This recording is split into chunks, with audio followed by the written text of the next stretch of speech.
Director बनणं कठीण असतं. डिरेक्टर बनल्यानंतर तो प्रवास सोपा असतो. ऑडियन्स खेचण्यासाठी सोपं असतं, ऑडियन्स टिकवणं खूप खूप कठीण असतं. तर ते इतकं मोठं पण फ्रेम नाही लावू शकत, कारण ते दिसतंच छोटं. अगदी ते शोलेसारखी फ्रेम लावली तर दिसणारच नाही गब्बर सिंग कुठे. आत्ता मी जे केले फॉरेस्ट ऑफिसला, लखनौमधले DFO डिव्हिजनल फॉरेस्ट ऑफिसला मी प्रॉपरली पैसे देऊन लेटर देऊन हायर केलेलं होतं. तेव्हा करतात कसे? कारण लोकांना, इंडियन लोकांना सवय झालेली आहे आता. तुम्ही गेम ऑफ थ्रोन्स बघताय, तुम्ही मनी हाइस्ट बघताय, तुम्ही सगळं बघताय आज. अरे हे काय बनवलं तुम्ही? TV सिरियल नाही वाटली पाहिजे. हा बोटीत जातो, बोटीतनं पाण्यात पडतो, पाण्यातनं पडतो, तरंगा देतो, बॉडी इकडे सापडते, पोळी इकडे सापडतात. हे लिहायला खूप सोपं असतं मला, आणि ते करायला खूप कठीण असतं. कारण लिहिताना ठीक आहे, पेपर दिवस मला लॅपटॉपमध्ये लिहितो, शूट कसं करायचं? USA डिझनी प्लसची जी लोक होती ते म्हणाले की पाकिस्तान म्हणजे काय? म्हणजे पाकिस्तान कुठे आहे? तर आम्ही तिकडे ते दिलेले होते, आमचे ते बऱ्यापैकी पास पण झाले होते. पण अनफॉर्च्युनेटली वडील तेव्हा वारले. मी सगळ्यांकडे गेलो सेम स्टोरीज घेऊन, ऑफिसली कोणी उभंच नव्हतं केलं.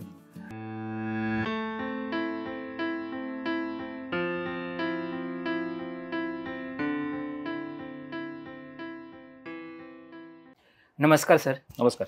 तुमचं या पॉडकास्टमध्ये स्वागत आहे. थँक्यू. तर आज आपण तुमच्या आतापर्यंतच्या प्रवासावरती बऱ्याच गप्पा मारणार आहोत. सुरुवात तुमच्या स्कूल कॉलेजच्या दिवसांपासून करूया. ओके. तर ते दिवस कसे होते, तुमचं शिक्षण कशामध्ये झालं, याबद्दल जरा सांगा. माझं ॲक्च्युली अर्ध स्कूलिंग मुंबईत झालं, अर्ध पुण्यात झालं. ओके. तिकडे किंग जॉर्जला होतो आणि तिकडे पुण्यामध्ये एक लॉयला नावाची शाळा आहे, तिकडे होतो. आणि माझं बेसिक एज्युकेशन हॉटेल मॅनेजमेंटचं आहे. मी हॉटेल मॅनेजमेंट ग्रॅज्युएट आहे. अच्छा. माझे वडील ह्या फिल्म इंडस्ट्रीमध्ये होते. त्यांनी 1969 पासून चित्रपट प्रोड्यूस केले होते. जसे की प्यार ही प्यार होता धर्मेंद्र वैजयंतीमाला बरोबर, यार मेरा होता जितेंद्र राठी, किंवा त्यांचा सगळ्यात गाजलेला चित्रपट नमक हराम होता अमिताभ बच्चन राजेश खन्नाचा. आम्ही 80s मध्ये पुण्याला शिफ्ट झालो. माझ्या भावाला दम्याचा त्रास होता आणि मी वरळी CFSला राहायचो. तर दम्याचा त्रास झाला. तर वेदरच्या ह्याच्यासाठी आम्हाला पुण्याला शिफ्ट व्हायला लागलं. पुण्याला 80s मध्ये गेल्यानंतर ना तिकडे फार मुंबई पुणे करणं खूप कठीण होतं, कारण घाट आणि सगळं जे होतं, आणि फोन पण लागायचे नाहीत आणि सगळं तो. तर माझे वडील मराठी याच्यामध्ये मग पुण्यामधनं गेले. तर त्यांनी तिकडे एक मराठी TV सिरियल प्रोड्यूस केली, मराठी चित्रपट प्रोड्यूस केला, ज्याला RD बर्मनचं म्युझिक होतं. आणि त्या चित्रपट जेव्हा केला तो होता 95 साली. तर तेव्हा माझं हॉटेल मॅनेजमेंट जस्ट झालं होतं, आणि मी त्यांना मदत करत होतो. मदत म्हणजे वाउचर घेऊन जा आणि बॅग उचला, फक्त एवढंच होतं. पण तो चांगला होता चित्रपट. अशोक सराफ, प्रदीप पटवर्धन, रोहिणी अट्टंगडी, भावना बलसावर, शुभा खोटे, पंचमदांचं म्युझिक होतं त्याला. बऱ्यापैकी त्या काळात एक म्युझिक तरी चाललं होतं तेव्हा. पण मराठी चित्रपट तेव्हा काय जमलं नाही तेव्हा, कारण काळ वेगळा होता. पण मला ती आवड आली.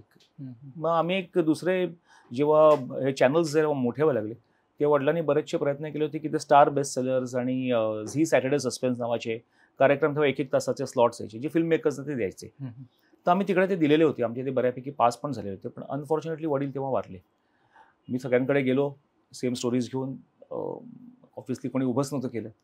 त्यांच्या नावावरती मला अनेक प्रोड्युसर्सकडे गेलो मी, चहा दिला सगळ्यांनी. म्हणजे यश चोप्रा आणि यश जोहर सारख्या मोठ्या निर्मात्यांकडे जाऊन ही इमिजिएटली वडिलांच्या नावाची दारं उघडायची, आत जायचो, चहा वगैरे प्यायचो आणि परत बाहेर यायचो. कारण हॉटेल मॅनेजमेंट ग्रॅज्युएट आणि मी होतो शेफ, आणि शेफचा आणि याचा काहीच संबंध नव्हता, पण आवड होती. मग फॅमिलीचा सपोर्ट खूप होता. आई होती, माझा मोठा भाऊ होता. मी सिनेमॅटोग्राफीचा कोर्स केला पुण्यावरनं. सिनेमॅटोग्राफीचा कोर्स केल्यानंतर पुण्यामध्ये एक कंपनी आहे इंडियन मॅजिक आहे नावाची, रंगा गोडबोलेची कंपनी, श्रीरंग गोडबोलेची.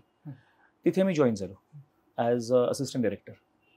तिथे मग मी रंगा गोडबोले, प्रतिमा कुलकर्णी, गजेंद्र आहिरे, मंगेश कदम, संजय सुरकर, सगळ्यात जास्त मला संजय सुरकरांची, या सगळ्यांना मी असिस्ट केले. 500-600 एपिसोड्स मी काम केलं तिकडे. त्यानंतर माझा पहिला चित्रपट बनवला चकवा नावाचा, जो 2005 मध्ये रिलीज झाला. अतुल कुलकर्णी, मुक्ता बर्वे, आणि आता करता 5 चित्रपट झाले. शेवटचा होता मांजा, अश्विनी भावे बरोबर. 2 नवीन मुलं होती, रोहित फाळके आणि सुमेध मुदगलकर.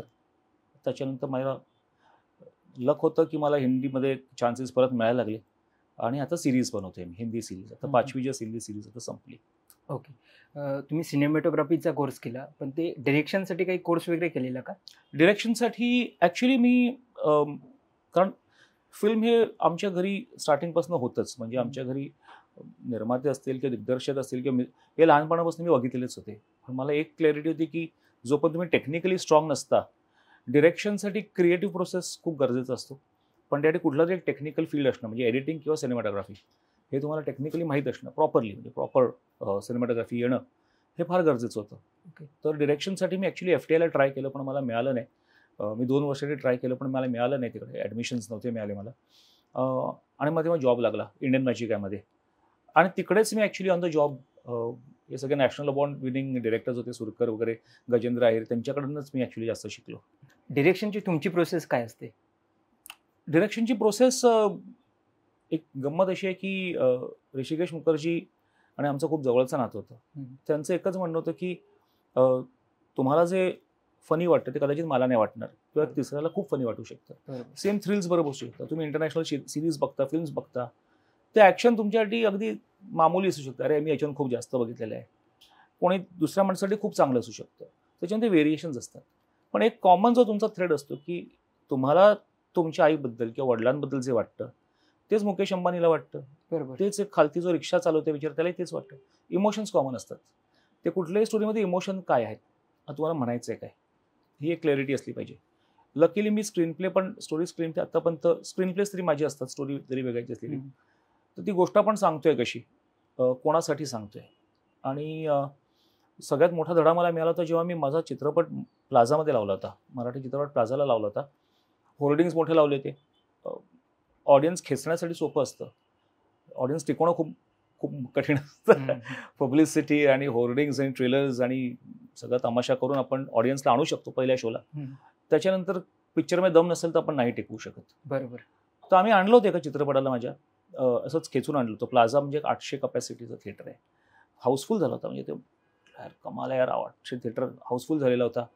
पण इंटरव्हल पॉईंटला जेव्हा आपण त्यांचे रिॲक्शन्स बघतो की यार नाही यार वाटलं तसं नाही आहे, किंवा या कमी वाटतंय, ती लोकं जी असतात ना ती अशी असतात की बाहेर भाजी विकतात, वडे विकतात, सामान उचलतात, ते महिनाभर काम करतात आणि मग एक 300, 400, 500 जमा करून त्यांच्या फॅमिलीला घेऊन चित्रपट दाखवतात. बरोबर. त्यांना फुल करणं खूप सोपं असतं, पब्लिसिटी आणि ग्लॅमर आणि ग्लिट्स आणि पोस्टर्स वगैरे लावून. पण त्यांना मूर्ख बनवणं हेही आपल्या हातात असतं, आणि ते मग पचत नाही एका पॉईंटच्या पुढे. म्हणून त्या पॉईंटच्या मला चित्रपट बनवण्याचा एक पॉईंट ऑफ व्ह्यू चेंज झाला. मग तुम्ही तुमच्याकडे डिरेक्शनचं काय असतं तो चेंज झाला की आपल्याला नक्की या माणसाला थिएटरमध्ये आणल्यानंतर, किंवा आपण OTT वरती आपण जेव्हा आता सिरीज बनवते, आपण नक्की सांगतोय काय, आपल्याला त्यांना काय सांगायचं आहे, आणि ते कनेक्ट होतंय का त्या माणसाला, अलॉंग विथ एंटरटेनमेंट. एंटरटेनमेंट सगळ्यात गरजेचं आहे. बरोबर. तुम्ही ह्युमर आणा, ॲक्शन आणा, ड्रामा आणा, तुम्ही हॉरर आणा, थ्रिल्स आणा, कुठलंही आणा, पण त्याच्या खालती एक गोष्ट असते, ती गोष्ट कॉमन असते जी तुमच्या आमच्या घरी घडते.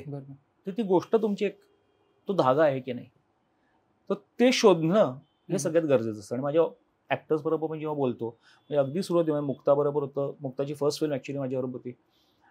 तू आत्तापर्यंत आता जी काही सिरीज करतो सगळ्यांना ते सांगतो ही गोष्ट ॲक्शनची नाही आहे, किंवा ही गोष्ट ड्रामाची नाही आहे, थ्रिलची नाही, ही गोष्ट एका मुलाची आहे ज्याला अमुक करायचं आहे, एका मुलीची आहे ज्याच्यावर अमुक घडलेलं आहे. मला ते तुम्ही कनेक्शन आणा. ग्लॅमर आणण्यासाठी सिनेमॅटोग्राफर, म्युझिक, साऊंड सगळं असतं आपल्याकडे. तुम्ही ते इमोशन धरा. आणि माझं फक्त काम असं की तो नट तेवढं इमोशन धरतोय की नाही, की त्याच्या आईबरोबर अमुक घडलं किंवा वडिलांबरोबर अमुक घडलं म्हणून तो अमुक करतोय, हे तुम्ही करा. एवढंच असतं माझं. बाकी सगळं घडतं ते ॲक्च्युली. टीम चांगली असते, स्क्रीन प्ले चांगला असतो, ग्लॅमर असतंच, ॲक्शन असतं, सगळं घडून जातं.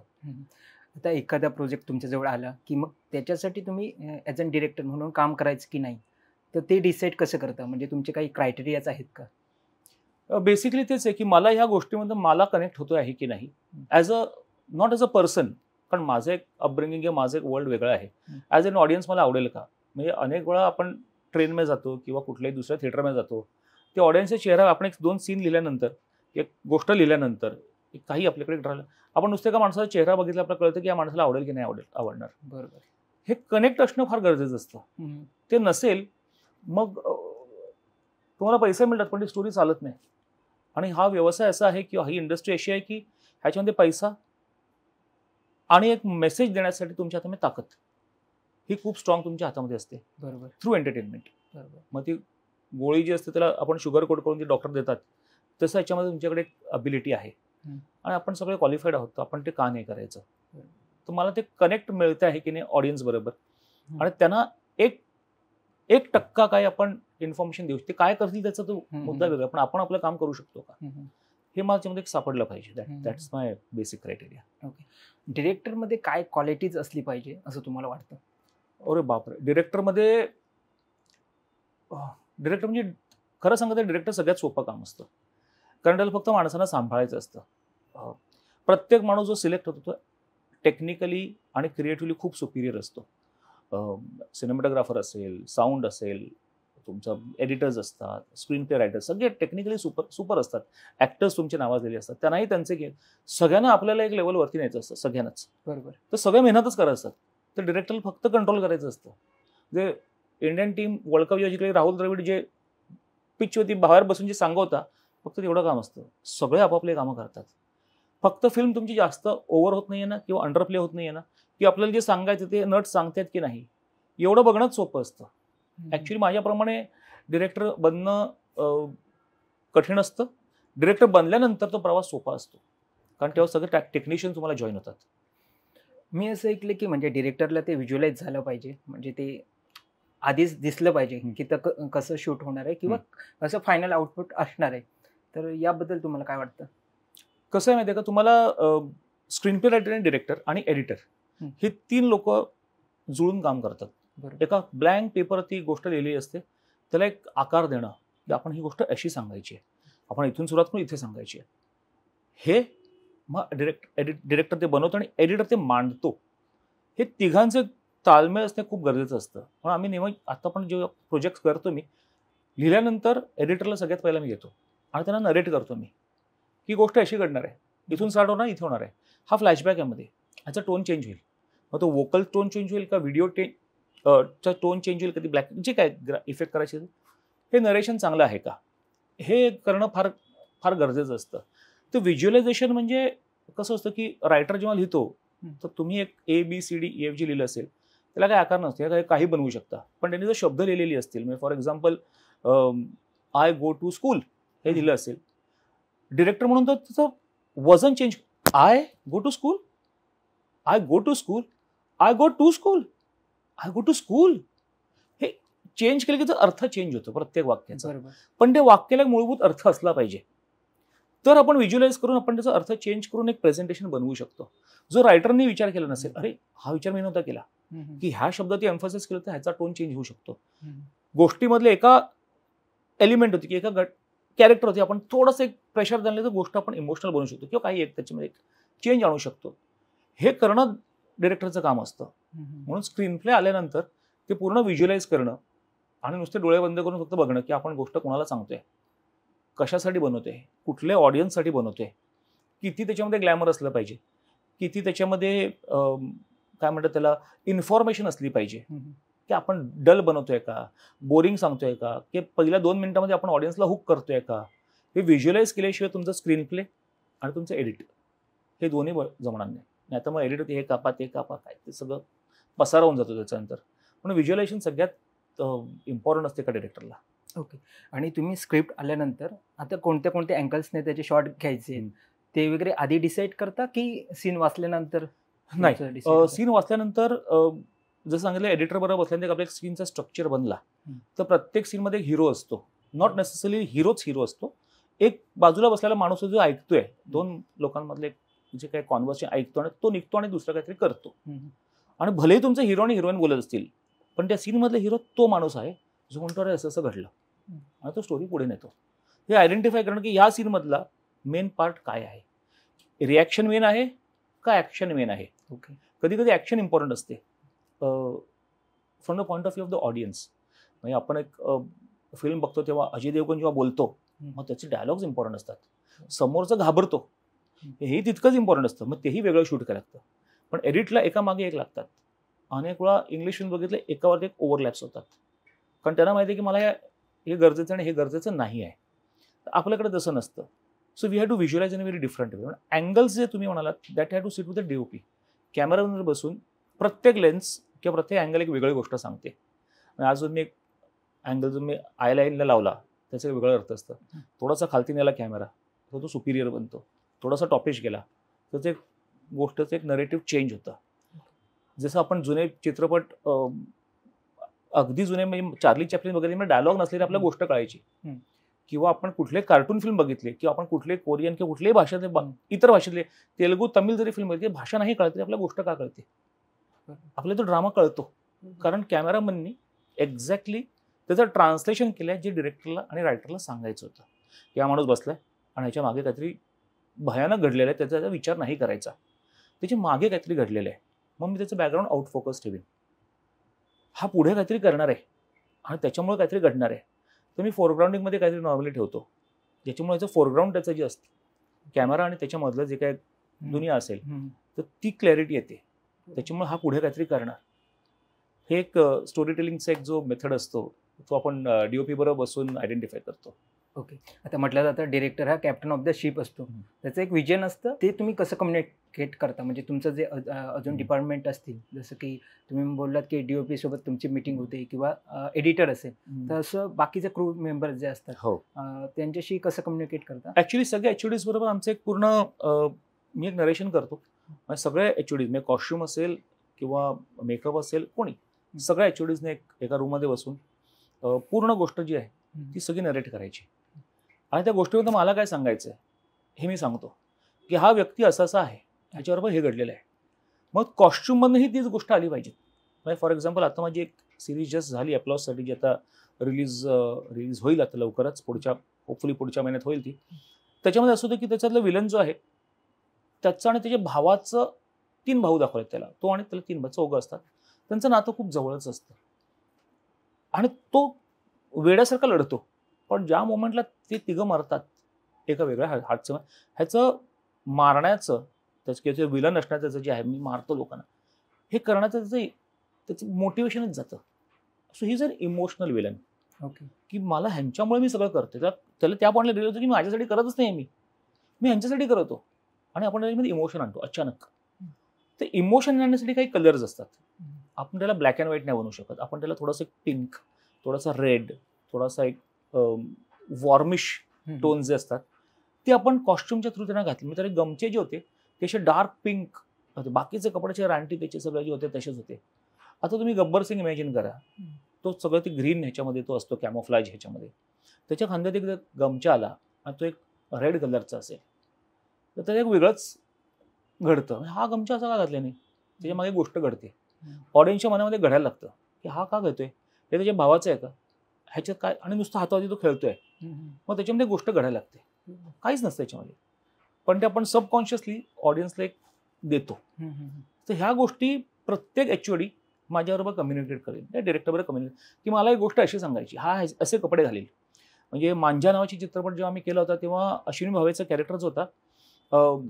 अश्विनीताई US आलं, त्यांचं ग्लॅमर ऑफिसली आधीच्या फिल्ममध्ये खूप ग्लॅमरस होते त्या. मी म्हटलं मला असंच पाहिजे, अमुक पाहिजेत कपडे. त्याला असं कसं, म्हटलं ही बाई काय करते, ही बाई अमुक हॉटेलमध्ये काम करते.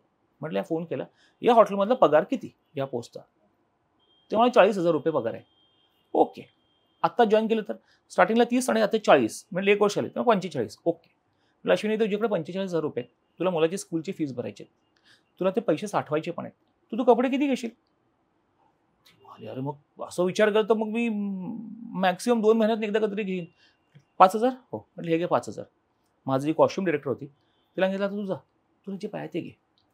तिने इतकं चांगलं केलं की मल्टिपल, हा स्टोल जो आहे तो मी स्कार्फ म्हणून वापरू शकतो आणि अमुक पण, ती स्वतः गेली बँड्राला आणि ती विकत घेतलं. आता they were telling a story through that, की माझ्याकडे जर 5,000 रुपयेच असतील आणि मला जर वर्षभराचे कपडे घ्यायचे आहेत तर मी एक काहीतरी झहारामध्ये जाऊन एक शर्ट नाही घेणार 10,000, 2,000, 4,000. मी बँड्रासारखं इकडे जाईन आणि तिकडे मी 300-400 रुपयाचे मल्टिपल कॉस्ट्युम्स घेईन जे मी कॉम्बिनेशन्स करू शकते. आणि त्याची क्वालिटी आणि अशी असते की ऑडियन्सला पटकन कळतं की हा ना थोडा इन्फिरियर कपडा आहे, पण ती घालते नीट कपडा. हा रिच कपडे ते दिसतातच, करण जोहरच्या चित्रपटामध्ये दिसतातच, 4-4 लाखाचं शर्ट असतं ते दिसतं आपल्याला. ह्या बाईचं काय, ह्या कम्युनिकेट करताना प्रत्येक टेक्निशियन त्यांच्या माध्यमातून ती स्टोरी सांगण्याचा प्रयत्न करतो, प्रत्येक टेक्निशियन. मग साऊंड डिझायनर असेल, म्युझिक डायरेक्टर असेल, सगळेच. So they will tell the story. So माझं फक्त एक ब्रीफिंग होतं आणि तुम्हाला आता काय करायचं तुम्ही सांगा, and they will communicate with me. तुम्ही फिल्म्स केलेत, आता वेब सिरीज करते, मग या दोन्ही मीडियम मधला फरक काय आहे? सगळ्यात मोठा फरक आहे की लेंथ. चित्रपट जे आपण करतो ते 100 मिनिटाचं त्याची लेंथ असते, गाणी बिणी थोडंसं घालून 110 मिनिटं मॅक्सिमम 100 मिनिटाची लेंथ असते. हे 450 मिनिटं आपण डिलिव्हरच करतो. हे 4 चित्रपट आपण एकत्र करतो. म्हणून एका नटाला आपण 4 चित्रपटांसाठी त्याचा एक ग्राफ ठेवणं किंवा कुठल्याही गोष्टीमधले ग्राफ 4 चित्रपटांसाठी ठेवणं फार कठीण असतं. आणि शूटिंग टाइम असं काय खूप नसतं की आपल्याकडे 4 गुणा, आपल्या 2.5 टाइम्स मिळतं. हे जर आपण 30 दिवसात करतो ते 90 दिवस असतात. असं नाही की 200 दिवस मिळतात. तर नटावरती प्रेशर असतं. आणि आम्ही जास्त करून वेबसिरीज तुम्ही जे बघितले की त्यांना लोकांना आवडतं की आपण रिअल लोकेशनला शूट करतो रादर दॅन सेट्स. कारण सेट्स जास्त करून आपण टेलिव्हिजन सिरियल्सला वापरतो. फिल्मचा स्केलिंग वेगळं असतं. हे आपण जास्त करून छोट्या स्क्रीनवरती बघतो, मोबाईलवरती बघतो किंवा लॅपटॉपवरती बघतो. तर ते इतकं मोठं आपण फ्रेम नाही लावू शकत कारण ते दिसतंच छोटं. अगदी ते शोलेसारखी फ्रेम लावली तर दिसणारच नाही गब्बर सिंग कुठे. तर आपलं जे फ्रेमिंग चेंज होतं. आणि that's why you go to real locations. तर रिअल लोकेशनला गेल्यानंतर तुमच्याकडे वेदर आणि ह्याचे खूप चेंजेस होत राहतात. सेटमध्ये आपण दिवसभर शूट करू शकतो, बाहेर सन चेंज होतो, लोक येतात, लोक जातात, परमिशन्स हे ते ज्युनियर आर्ट हे खूप असतं. आणि तरी तुम्हाला 4 चित्रपट शूट करायचे. एका नटाला सांगितलं तू इथे आहेस आणि हा ग्राफ आहे, तुला शेवटी इथे जायचं आहे. हे ग्राफ ठेवणं सगळ्यात कठीण असतं.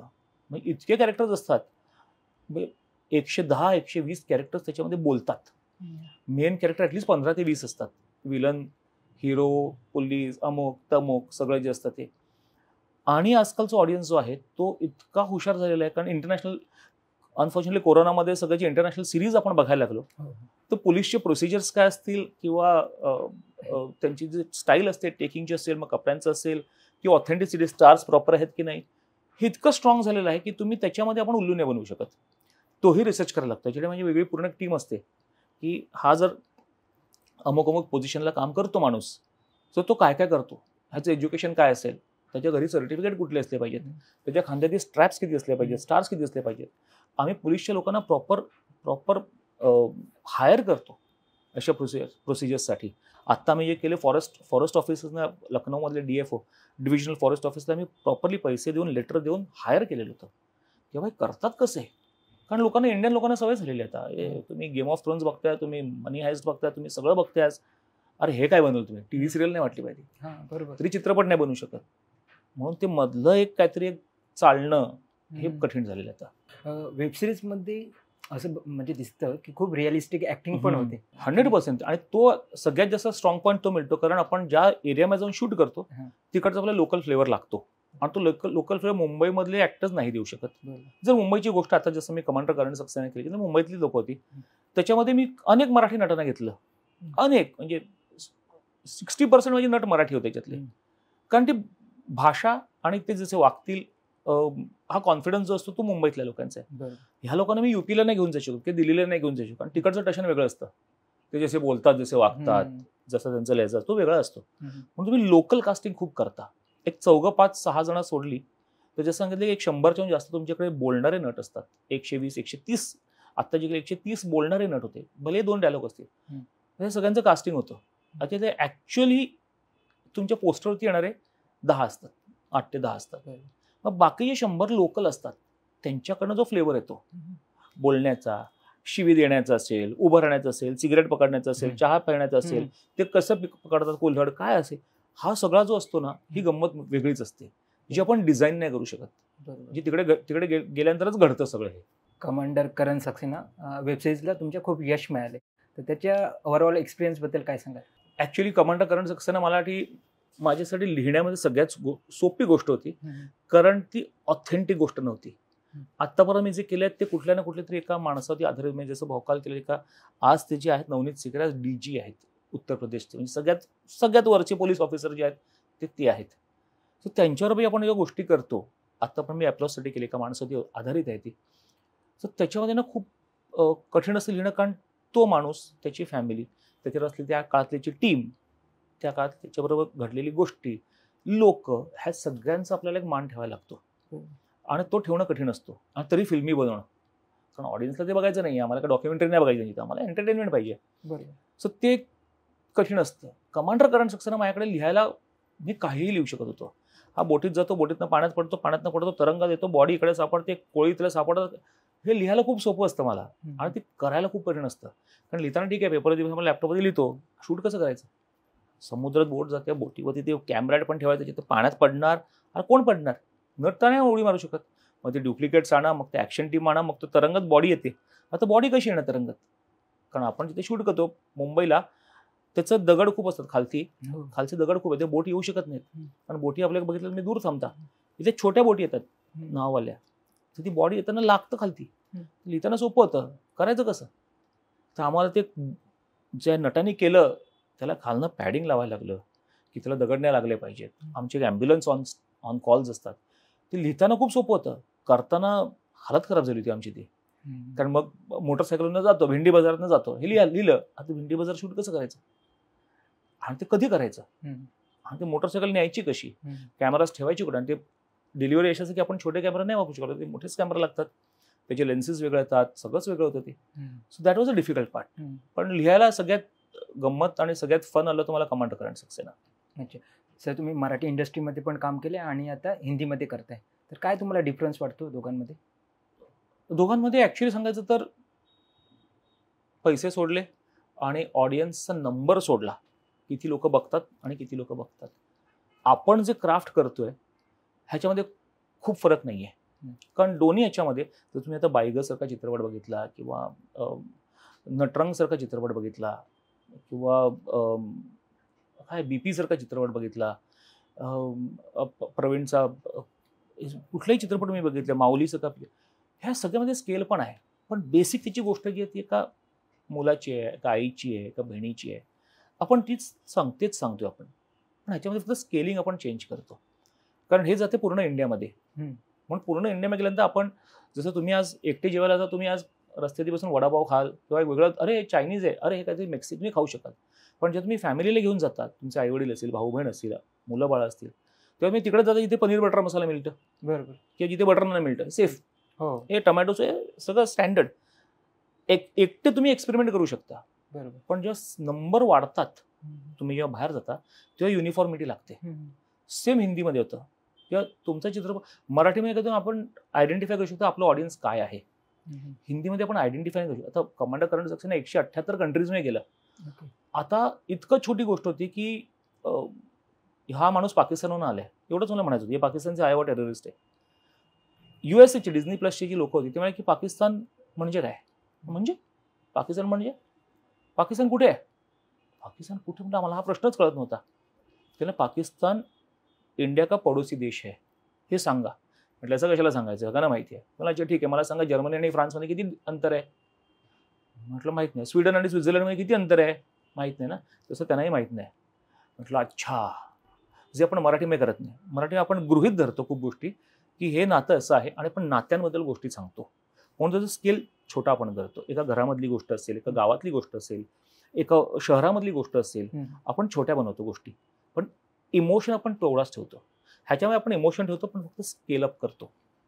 पण मांडण्याची पद्धत वेगळी असते आणि त्यामध्ये सगळे एलिमेंट्स घालतो, जे जसं सांगितलं की बटर चिकन असलं पाहिजे, बटर पनीर, बटर मसाला, बटर नान हे असलंच पाहिजे, आणि शेवटी एक रायता असलं पाहिजे. हे सगळं आम्ही घालतो, जे मराठीमध्ये नाही घातलं तरी चालू शकतं, कारण आपण एक ठराविक ऑडियन्ससाठी बनवतोय. ते म्हणजे कॅनडामधल्या माणसालाही आवडलं पाहिजे, चेन्नईमधल्या माणसालाही आवडलं पाहिजे, दिल्लीमधल्याही, पंजाबमधल्याही, हे सगळ्यांना आवडलं पाहिजे.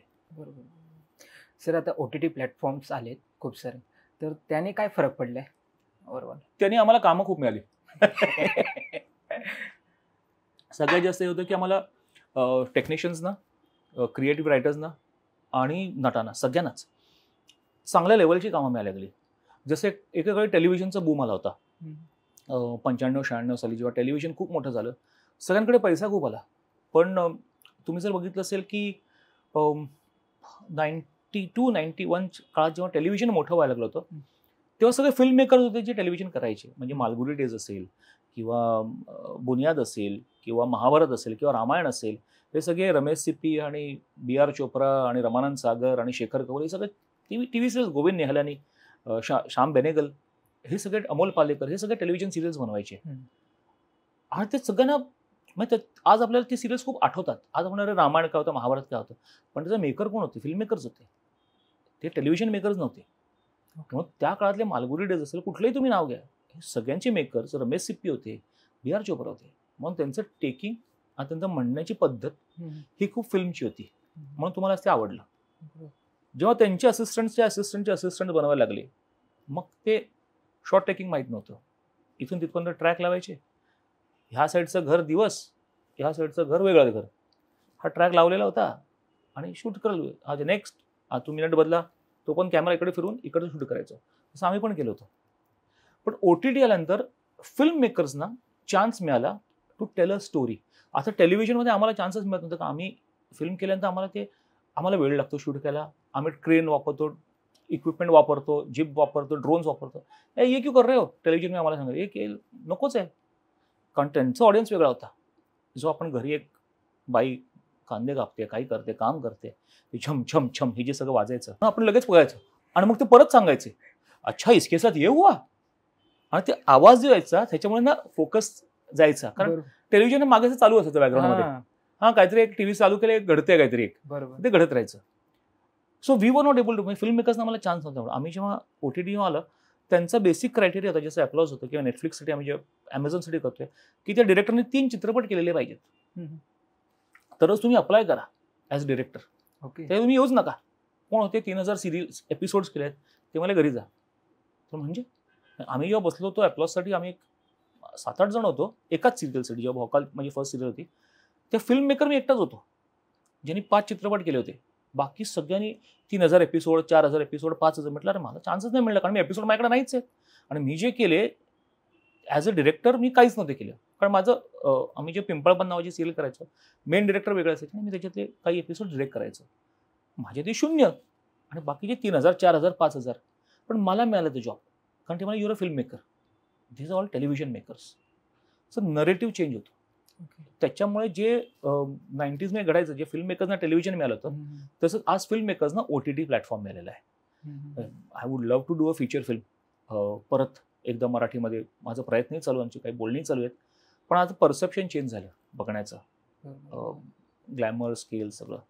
सो OTTने आम्हाला जॉब्स मिळाले, पैसे मिळाले.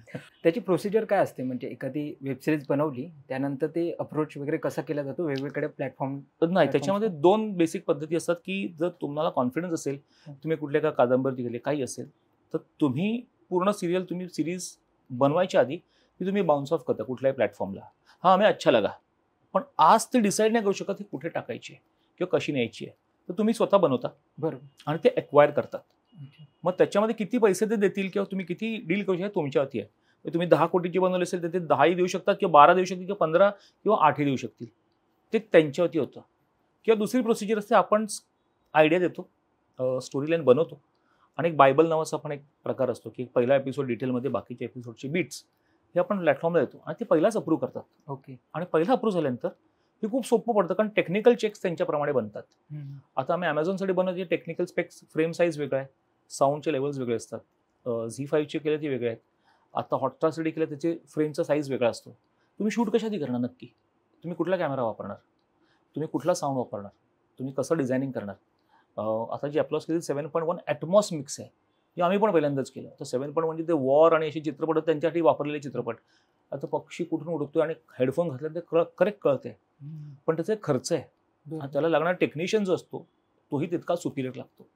मी आयुष्यात पहिल्यांदा केलं 7.1 ॲटमॉस मिक्स, असं पूर्ण असं डोमसारखा हेडफोन घातल्यानंतर पूर्ण असं थिएटर इफेक्ट आहे पूर्ण. तर ऑब्व्हियसली ते मोठ्या प्लॅटफॉर्मला देतील ते, पण that is one of the things. So पहिला स्टोरी अप्रूव्ह करून घेणं, मग बायबल आहे, मग त्यांची एक टीम अपॉइंट होते, क्रिएटिव्ह त्यांची टीम असते आणि आमच्याकडे क्रिएटिव्ह टीम, रायटर्स रूम आम्ही त्याला म्हणतो. मग आयदर ते आमच्याकडे येतात आमच्या ऑफिसला की आम्ही त्यांच्या ऑफिसला येतो.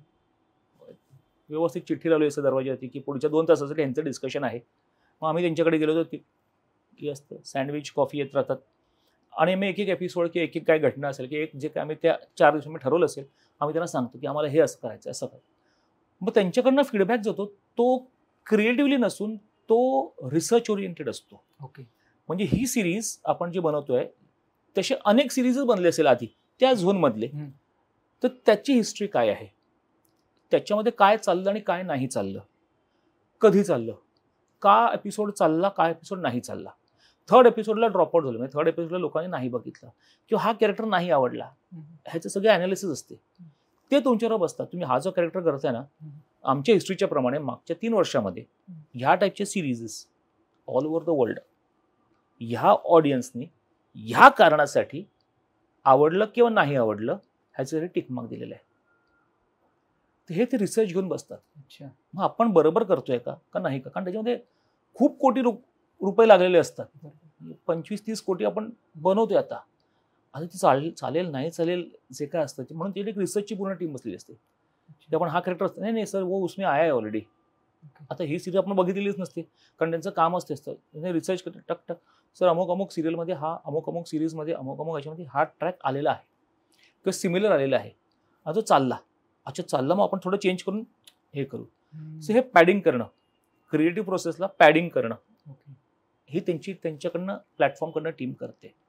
क्रिएटिव्ह आम्ही करतो कॅरेक्टर आम्ही पूर्ण बनवतो पण त्याला सपोर्ट देणं की हे नाही चाललेलं कॅरेक्टर हे असं नातं नाही चाललेलं म्हणजे कुठले नाते भाऊ बहिणीचं नातं याच्यामध्ये काहीतरी तूट आली नाही सर हे ना इंडियामध्ये चालत नाही जास्त करून पण ते रिसर्च सांगतात हे नातं चाललंय पण so they will pad it up. त्यांना सपोर्ट देतात आमच्या स्टोरीला and then we finalize it. आणि मग त्याचं जे काही प्रोडक्शन म्हणतं मग ते ॲक्टर्सचं पण तसंच असतं. प्रत्येक प्लॅटफॉर्मचं एक प्रेफरन्स असतं कुठे त्यांना पिच करायचं आहे सिरीज कुठे त्यांना लावायची आहे. एक नट असेल जो दुसऱ्या प्लॅटफॉर्ममध्ये आला असेल तर आम्हाला हा नको आम्हाला तो हवा आहे हे त्यांचं एक जे काय बनतं आणि ते बनवून मग कोलॅबरेशनमध्ये आपण ते बनवतो. कास्टिंगमध्ये सर तुमची किती इन्व्हॉल्वमेंट असते?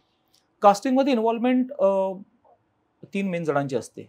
असे कोणाकडे 100% नसते. प्लॅटफॉर्मचा हेड प्रोड्युसर आणि डिरेक्टर हे तिघांना बसून करायला लागतं कारण शेवटी त्यांना माहिती आहे की ते कुठे जाणार आहे आणि ते कसं करणार आहेत त्याचं काय करणार आहेत. जसं मी सांगितलं कमांडर करण्याचं काम इतकं सोपं सांगायला की पाकिस्तान अपना पड़ोसी देश है वहाँ से बॉर्डर के थ्रू आया हुआ अतिरेकी है वो. कौन सा बॉर्डर सर? पाकिस्तान और इंडिया में 3 ही बॉर्डर्स है जहाँ से लोग आ सकते हैं. ये गुजरात का है राजस्थान का है पंजाब से आ सकते हैं.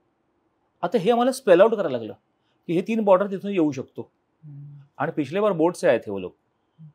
आता हे का आम्हाला सांगायला लागतं?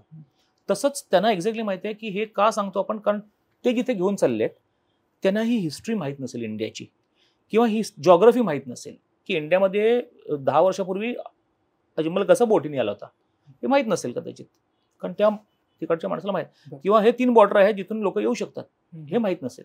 हे सगळं सांगायला लागतं. तसंच त्या ऑडियन्सला कुठल्या टाईपचा हिरो आवडतो काय टाईपचं प्रेझेंटेशन आवडतं हे त्यांच्याकडे स्टडी असतो. म्हणून त्यांना ह्याला जसं आमच्या कर्णवती गुरमीत चौधरीला घेण्याचं कारण होतं की त्याची एक पब्लिसिटी असेल किंवा त्याची एक विजिबिलिटी होती त्याला एक असणारा एक फॅन फॉलोईंग होता. मग ते सॅम्पलिंग करतात ते 1000 जणांना विचारतात किंवा 1000 कमीच सांगते 1,00,000 जणांना विचारतात की तुम्हाला हे आवडेल का आणि ऑल ओव्हर इंडिया असतं ते तुम्हाला ह्या टाईपचा नट आवडेल का हा नट काय हे सगळं केल्यानंतर ते zone in on the actors मग त्यातले आम्ही सिलेक्ट करतो कारण ते मग दिसायलाही तसे फ्रेममध्ये बसले पाहिजेत. हिरो हिरोईन विलन हे त्यांचे एक दिसले पाहिजेत प्रॉपर. क्रिएटिव्हली आमचा कॉल असतो तर हे तिघं बसून ठरवतात. तो सिंगल चॉईस कोणाचाच नसतो. आम्ही काही सांगू शकतो नाही बसत प्रोड्युसर बजेटमध्ये नाही बसत किंवा तारखा नसतील तिघांना बसून बनवावं लागतं. सर तुमचे पुढचे प्रोजेक्ट्स कोणते आहेत? माझं आता एक ॲमेझॉन मिनीसाठी एक चालू आहे लिखाण चालू आहे ते नोव्हेंबरमध्ये होपफुली ऑन फ्लोअर गेलं पाहिजे नोव्हेंबर किंवा डिसेंबरमध्ये कारण त्यांना ती थंडीमध्ये शूट करायचं जास्त करून सगळं जेव्हा धुकं असतं आणि धुंद असतं सगळं त्याच्यामुळे शूट करायचं आहे. सो माझं ते एक चालू आणि एक चित्रपटाची बोलणी चालू आहेत पण ते कन्फर्म झालेलं नाही आहे. सिरीज तर चालू आहे करण सक्सेनाचं सीझन 2 येईलच सिरीजचं चालू आहे. Thank you sir. Thank you so much पॉडकास्टसाठी वेळ दिलात. थँक्यू. मला तुमच्या पुढील वाटचालीसाठी NP क्रिएशनच्या टीमकडून खूप साऱ्या शुभेच्छा. Thank you so much. थँक्यू.